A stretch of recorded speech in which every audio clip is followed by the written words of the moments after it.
July uprising এর পরে আল্লাহ তাআলা খুব সহজ করে দিয়েছেন আমাদের জন্য, প্রশস্ত করে দিয়েছেন। আপনারা জেনে থাকবেন যে আমি নিজেও প্রায় 5 বছর দেশের বাইরে ছিলাম। মালয়েশিয়াতে থেকে থেকে ভাবতাম যে দেশে কি আমি 29 সালে ঢুকতে পারবো না 41 সালে ঢুকতে পারবো। তো আল্লাহ তাআলার প্ল্যান যে ভিন্ন সেটা তো আমাদের জানা ছিল না। খুত্তাতুল্লাহি আ'যামু মিন খুত্তাতিনা, আমাদের প্ল্যানের চেয়ে আল্লাহর প্ল্যান অনেক বড়। আমরা এতটুকু দেখি, কিন্তু আল্লাহ হয়তো আরো অনেক দূর আমাদের জন্য প্রশস্ত করে রেখেছেন, আলহামদুলিল্লাহ।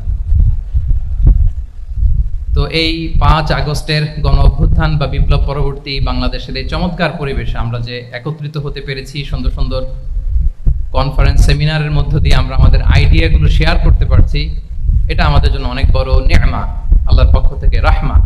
তো আমরা যেন এটাকে পজিটিভলি কাজে লাগাই এবং এই যে ইসলামের বিউটি, এটা যেন আমরা আমাদের ভাই বোনদের কাছে তুলে ধরতে পারি।